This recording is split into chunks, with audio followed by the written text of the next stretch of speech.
everyone. My name is Elizabeth Mans, and I'd like to welcome you to the April 4th Coalition Show. This is the May 8th, 2023 edition of the show, and it has been 450 shows that we have done since the closing of the North Adams Regional Hospital. The April 4th Coalition's mission statement is, we are for workers' rights and collective bargaining rights, and are against tax breaks for the rich and corporations who ship our jobs overseas.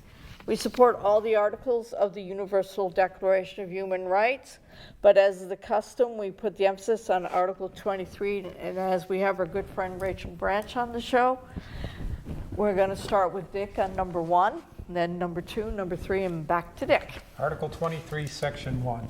Everyone has the right to work, to free choice of employment, to just and favorable conditions of work, and protection against unemployment. Number 2. Everyone, without any discrimination, has the right to equal pay for equal work. Number 3, everyone who works has the right to just and favorable remuneration, ensuring for himself or herself and his or her family an existence worthy of human dignity and supplemented, if necessary, by other means of social protection. And number 4, everyone has the right to form and join trade unions for the protection of his or her interests. And of course, as is our custom, we thank Michael Putnam, who is the program director of WMNB LP 107.1, which is the community radio station, for airing the audio portion of our shows on Fridays at 6 p.m., and for David Fabiano and his crew at the Public Access TV, because the call names are eluding me again. I think it's NBCTC. Public Access TV. We're going to have to get a card for you. Yeah, I'm going to have to create a card for that one. And for helping us put on the show every week. So today we're going to talk about homelessness and maybe delve into the homeless shelter proposal for MCLA. We're going to shield Liz from this because being a retired employee and part-time employee of the college, we don't want her to get, so anything we say is not representative of Liz's point of view or that of the stations. It's our own personal points of view. But we are advocates, for elimination of poverty, which means the elimination of poverty housing and homelessness. But first we want to show a little video that was on WGBH in Boston News about 11 months ago. It's called What's Happened to Massachusetts' Affordable Neighborhoods. Expensive housing is nothing new in Massachusetts. It does now seem that one of the major goals of the American dream, the ability of families young and old to own their own home, is seriously endangered by the continuing rise of housing costs. We're looking for the next half hour at the varieties of housing experience in and around Boston 1985. Local housing advocates have long warned that Massachusetts needs more development to meet the demands of first-time homebuyers. What's changed is how expensive housing has become. Not just in high-end suburbs, but also in communities once considered affordable. Right next to Logan Airport in East Boston, since 2011, the price of a single-family home skyrocketed 226%. The only neighborhood that I really know is East Boston. I think in a lot of things like, would I will be able to move to another place? Would I will be able to afford a higher rent? Like, would I be able to put food on my table? And it's not just Boston. Across the region and in every direction, homes in working-class neighborhoods are increasingly out of reach. To the north, in Lynn, single-family home values went up 157% since 2011. To the south, in Brockton, they're up 155%. And to the west, in Worcester, home values have risen 117%. Oh, the prices are outrageous. And so it just squeezes me right out, and I don't know. I don't know what to do next. That's going to be my next mission, to find out how I'm going to handle all this. Census data shows that across Massachusetts, about a quarter of all renters are paying half their income or more on rent. Communities that have traditionally and historically been more affordable and are largely communities of color these are communities where the pressures are even more significant right now. So what's driving up the high cost of housing? There's just not enough of it. It wasn't always this way. Massachusetts built twice as much housing in the 1980s as it does now, and back then more of it was for first-time homebuyers. Now, with demand so high, land itself costs more. So what gets built is largely aimed at people who can afford to pay more for luxury homes, condos, and apartments. By some estimates, Massachusetts needs 200,000 new units in the next 8 years just to keep housing prices from continuing to climb. But advocates argue creating enough housing for everyone means more communities, including suburban ones, need to build more housing. We have communities in the greater Boston region that have a lot of multifamily housing, and then the majority of communities are essentially closed to multifamily construction. They just won't let apartments in. Even as a growing number of people are priced out.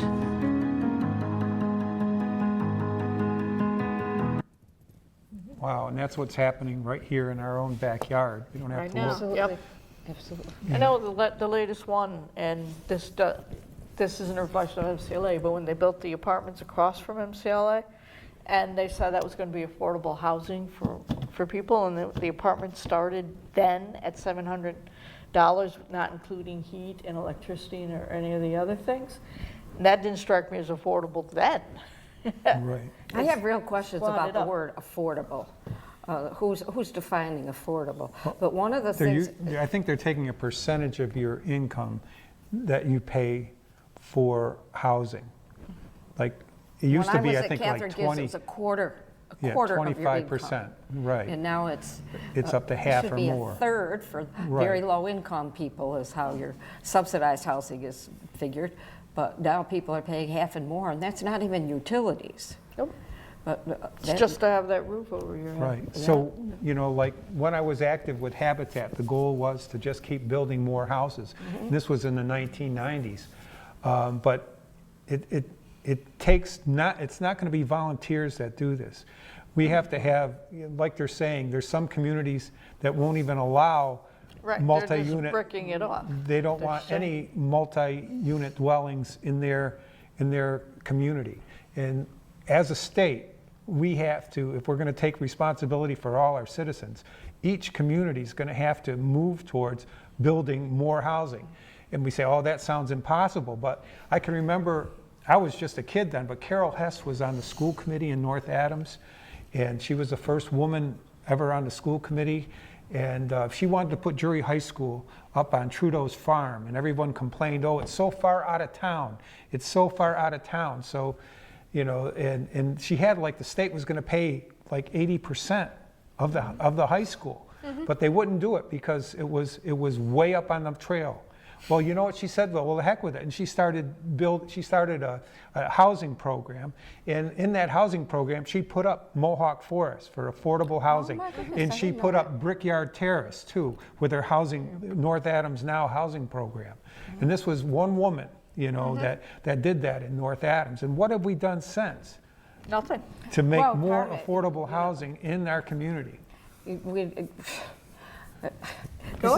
This is really hard for me, but I want to expand on your, we talk about the housing needs on your Habitat for Humanity. I think we need a Habitat for rehabilitation. I think we need to join our planning and zoning boards. I think we need to absolutely discuss income inequality in this discussion. And what's driving this up is greed, and I know before the program we were talking about some kind of entity on Wall Street. You could explain that Yeah, one. I'm not sure that I understand it completely, but it's they're investments taking in- investment money just to gamble that they're going to drive the price of houses up so they can make more money. But When they sell it, right? When they're not considering the needs of the people, they're just considering about making more profits for themselves. And all these years, gentrification is real, and if your community is going to be gentrified, you have to also have something in place that says if you're going to come into the community, there has to be some give back to protect those who are vulnerable and elderly and disabled and need to be protected so they don't lose their homes. Right. And, Or their apartments or whatever that well, they it's their can't afford. homes. Yeah. Their homes. But rehabilitation and cooperative, this is a structural, systemic solution that can occur with your government entities and your bank, your financial systems, to say, if you really care about our communities and vulnerable individuals, you have to get off the pot, and you have to start putting that pot of money into hands that are going to rebuild. We have a lot of housing stock that can be renovated and can be used, can be co-opted, so people can either rent or go into their homes and be cooperative owners. There are so many solutions that are not even being looked at. Right. And this is very, very serious. So we're going to bring this down. We were looking at just a statewide problem, but let's look at an individual. We have a video. There's a woman. She's 72 years old. This also was on. This was also on WGBH. It was what happens when you lose your home at 72 in Amesbury, Massachusetts. So let's watch this video, and then we can move the discussion on from there. When you become homeless, you kind of revert into this solitude. It's humiliating. I find especially the women, we don't say anything to anyone about it.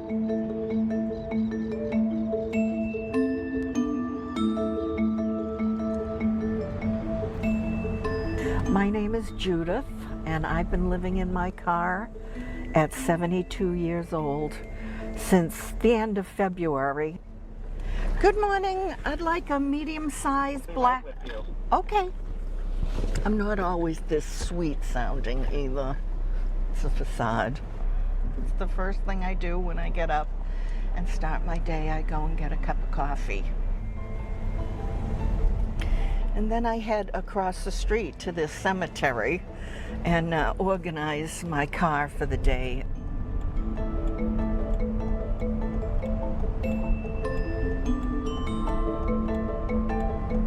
Now, St. Mary's Cemetery is a local place where a lot of homeless people come to.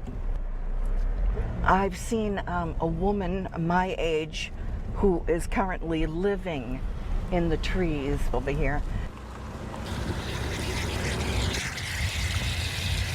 I'm a working visual artist. I have been my whole life.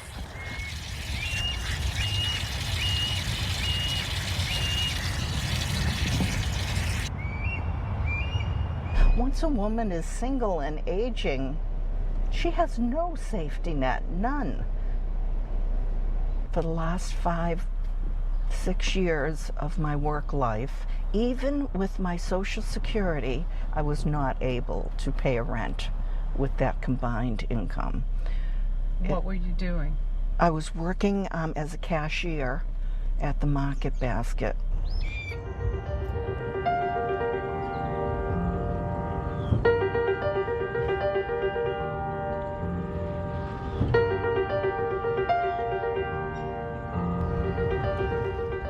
It's not safe living like this when you're older. You have to drive everywhere you need to go. If I'm going to have something to eat, I have to go someplace to get food. If I need to use a bathroom, I have to get in the car and drive someplace. We're at my storage container, and this is where I had the movers bring all of my belongings. A lifetime of work and collecting, and this is it. I kept my drafting table, and I tried to keep it open because I was hoping that maybe I could work a little bit from here, but it's ridiculous, impossible.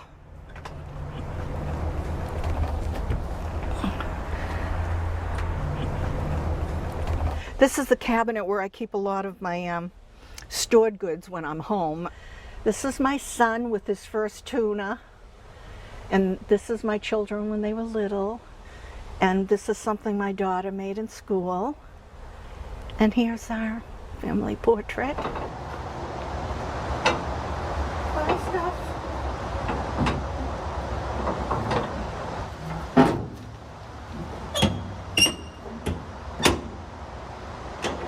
Here I am on the Rowley site at apartments.com, and there's one rental available, and it's for $3,500.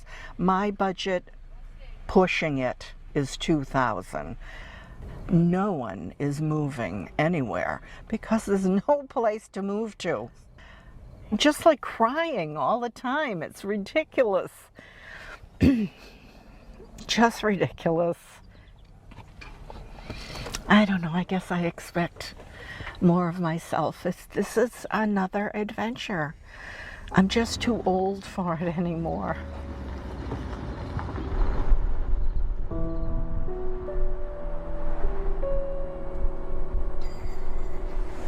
I really understand that when you're in the middle of something, it feels like it's never gonna end.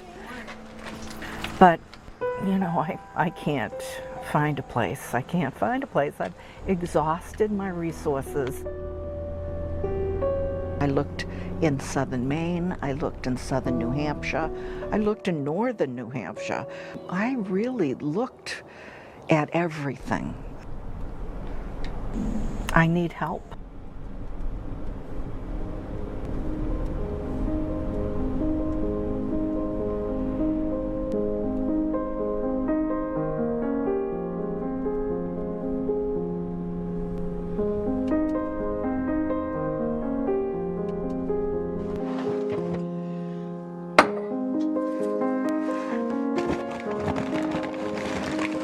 Welcome things, welcome my cooking supplies to our new home. It's not quite real yet. I just expect it to go away at any second. Is that you, my pie? Yes, it is. It's so nice to have you living with me again.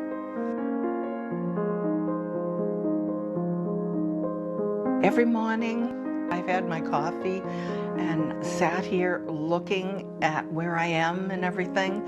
I just cry. I just cry and be grateful. I'm very grateful.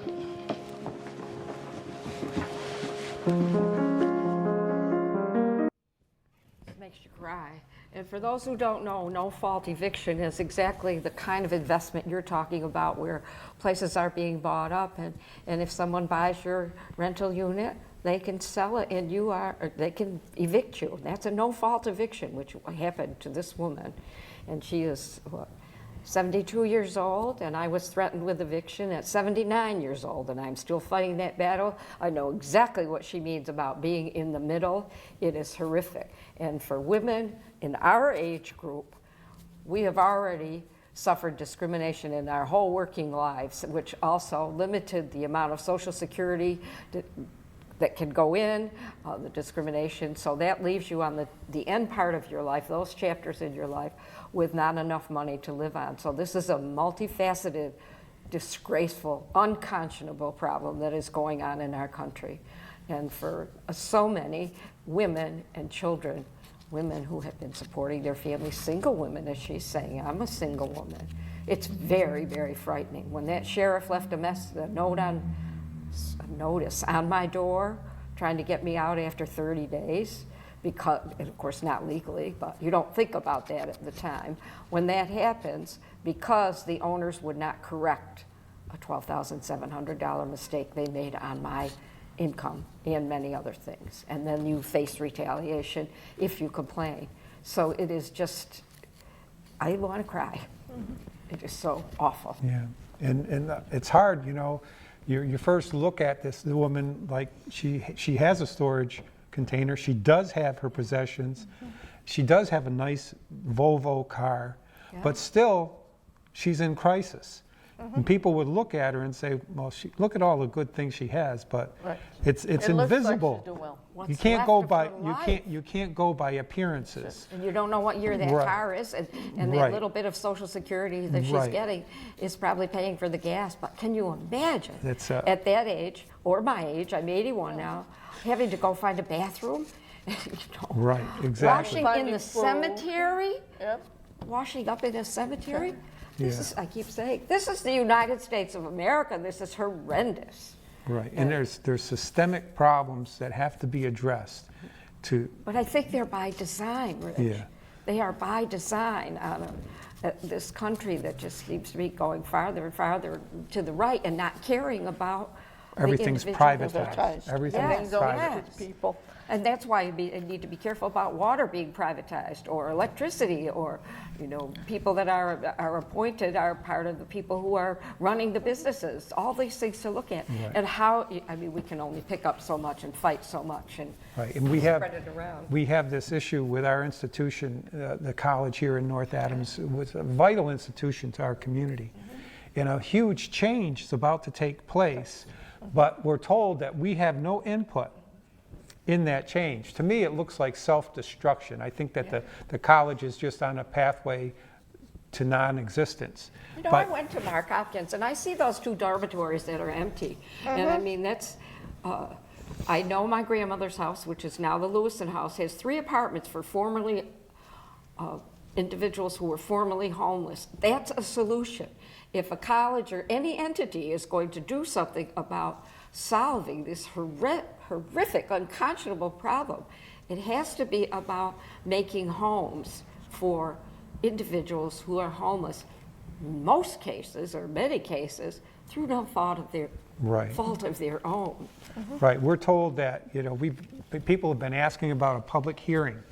This is, it makes me think of when the hospital closed. Yes. 3 days notice, no public hearing. Yep. There was a public hearing when they closed the Greylock Pavilion, and a lot of people showed up and they took a lot of heat. Yeah. And so they decided they weren't going to have a public hearing in the next one. But, if we're fighting for democracy in this country, if you can't have a public hearing on an issue, how can you claim that you're for democracy? Yeah. Here we are, this is going to impact our community in many, many ways. Which also is distressed in many ways. Right. And when we're talking about the hospital, we had a lot of faculty members with us when we were fighting for the hospital, but not the administration. Right. And these people that are coming here, need all the services that we also need. Right. But you have to have, is this college, supposedly the so-called plan, are they going to provide a van? Are they going to provide social workers? Are they going to have medical care? Are there going to be people there to help them fill out mass health forms to get health care for these people, individuals and families? Are they going to have someone there who's going to help with the Department of Transitional Assistance to help them fill out all the multitude of forms you have to fill out so they have food assistance? Are all these part of this so-called plan to take care? Include us in the plan, because I knew without a plan, they closed our hospital. Yeah. And they ignored our needs to just... And the community. Yeah. The community. Right. And then next, what did they do? They closed our unemployment office, and they closed our welfare office in North Adams and shipped it to Pittsfield. These are the services that are necessary for, and when we were picketing, we picketed as the April 4th Coalition when they were closing the welfare office. And while we're picketing, we're meeting people going into the welfare office that didn't know that it was going to be closed within 3 or 4 days. There's no communication, there's no input by the people that are affected by this. Well, it's not the ones that are affected by it. They just make a decision that says, we can only afford X amount of dollars, bang. Too bad if it hurts you. And I have been fighting a complaint since December 2021. And here's another thing that is quite frightening. Nobody, not one person, is answering.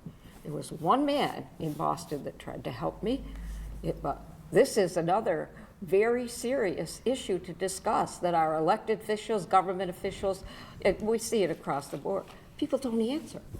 They either won't answer the phone, they won't answer your communication, they won't answer your email. You're trying to bring up things and help solve problems.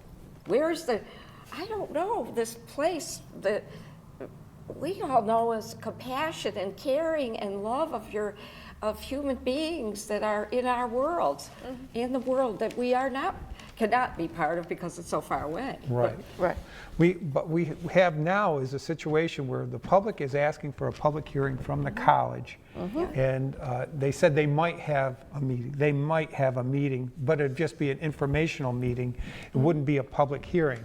And no decisions have been made. But now in Sunday's Berkshire Eagle on the front page, it says jobs posted for shelter, but no deal reached. So they're already taking applications for people to work there starting in June.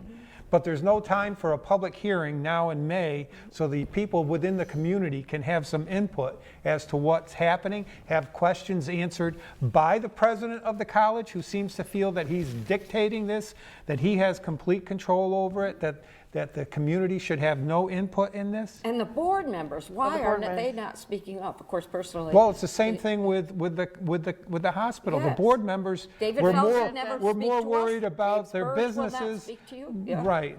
even If the one board previous- member had voted no, Michael Wilbur would say this often, if one board member had voted no, they couldn't have closed that hospital down. Right, and it'd It be the was a same uni- thing here. yeah. If the board votes no, then Birch doesn't, because technically the board is over President Birch. I can talk hierarchy about the college. Then he can't go forward with it. But apparently- he claims he can. But he can over the summer because the board doesn't. Right, He's well- given. Well, we are power not a in that dictatorship, sense.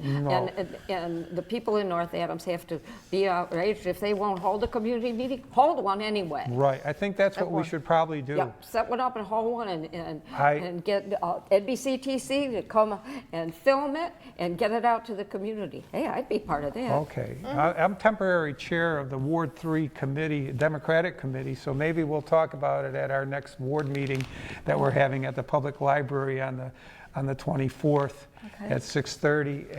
Maybe we'll talk about that too, but it's for Democrats, but it's a public I meeting. did actually affiliate this time, But I just wanted, what I contacted my elected representatives, and one suggestion I had is maybe if the president doesn't care enough about the community to talk to us, that maybe it's time to maybe save some money, and we could maybe eliminate the one position of president of Berkshire Community College and the one position of president of Mass College of Liberal Arts, and maybe we could combine those two and maybe have the president of Ellen Kennedy? Beast, Ellen Kennedy, come and take control of both campuses, because I know Ellen's from the community, and she has experience as a president of a community college, and maybe she would have insights into the way to get people from the community college to MCLA to increase their numbers.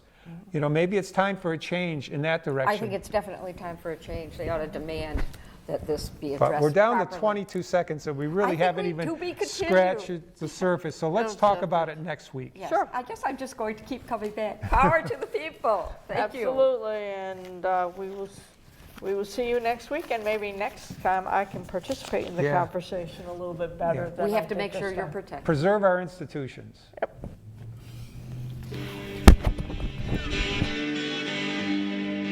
There's power in the factory, power in the land, power in the hand of the worker. But it all amounts to nothing if together we don't stand. There is power in a union. Now the lessons of the past were all learned with workers' blood. Mistakes of the bosses we must pay for. From the cities and the farmlands to trenches.